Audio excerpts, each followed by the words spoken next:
video that's going to let you know how to create the perfect capability statement. Oh yes, there is one. And you may be asking, well, how's she know? Because we've created hundreds of capability statements, whether it was for a joint venture, even before we moved into government contracting, we were creating capability statements, not even knowing that we were helping these contractors get like millions and millions of dollars. And so I would like to share that information with you all by showing you our capability statement and the different iterations that we use when it comes to bidding on different contracts, or even if we're using it as a piece of marketing collateral to meet new primes, possible team and partners, venture capitalists, whatever that may be. We use Canva to build our capability statements, and we also use it to build our clients' capability statements, mainly because of how easily editable, I had to practice that, it is for your team members, for you. Like, you can give anyone access to it to edit it. You can send it to us and be like, Bridget, I need some help. This looks like trash. And we're able to easily get access to the file and make edits. So definitely Canva is the number one source to use when building your statements. Okay, here it is. I know y'all waiting. Hold on. So here we are in Canva, and I'm in the view where you can see all of our capability statements. In each one of them, they represent something different. It was just depending on what RFP we was going for at the time. So for instance, this one is about public relations, marketing, and events. And we actually won a contract off of this one just in December. And then this one is for events production and communications. And then we go down into, this is our advertising and communication. So we use this one at the federal level. And then this one is for the targeted agencies that spend the most in advertising. So this one is catered towards the CDC. And then we have this one, which is for CMS, Center for Medicaid and Medicare Services. But going back up to the top here, just so I can go through each piece with you all, starting with the images, for sure, the capability statement is a one-pager that they look at as a reference, of course, along with your other attachments and articles and things like that with your RFP. But just catching these images and then selecting the images that relate to what you have to offer in your company is going to make a big difference. Knowing that this one was public relations, that's why, of course, we put a magazine there, someone shaking hands, and then, of course, the podium. So all the things. Then our contact information is at the top. Now, y'all will be amazed just how many people forget to put their contact information on there. It is insane, but always want to make sure that that information is absolutely up to date, especially the phone number and the email. There's nothing like winning a contract and your information is incorrect. So having that at the top is important. And then we go down to the About Design Show.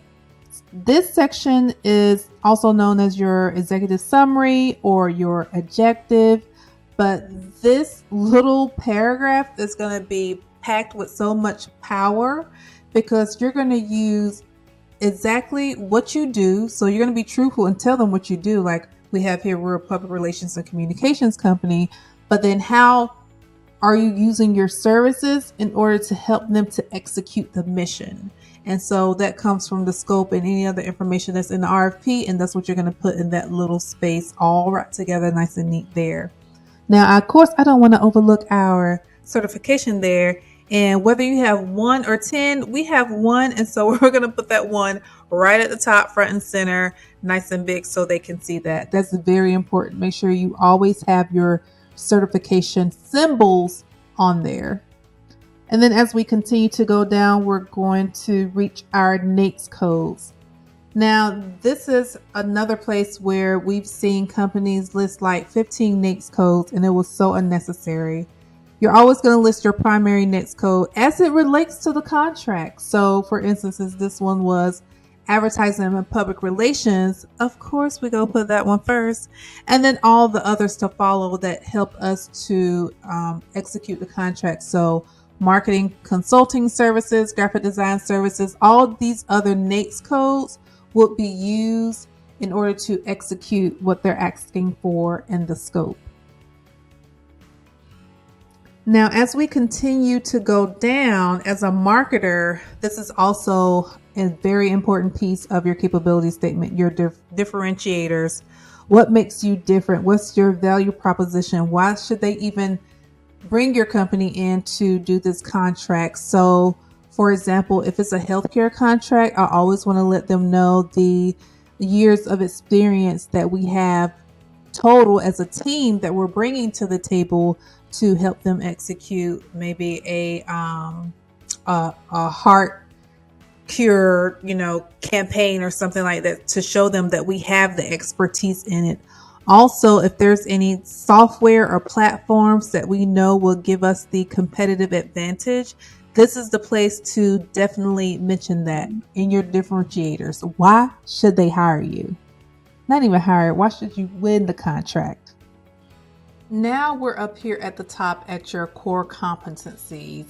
A mistake that we see companies do is they list all of the services that they have, and it doesn't even relate to what the RFP is asking for. So that's very important to remember, is to only pull out the core competencies or the skills of your company or the services that your company offers that you're able to provide the department of agents or agency that will help you to execute the contract.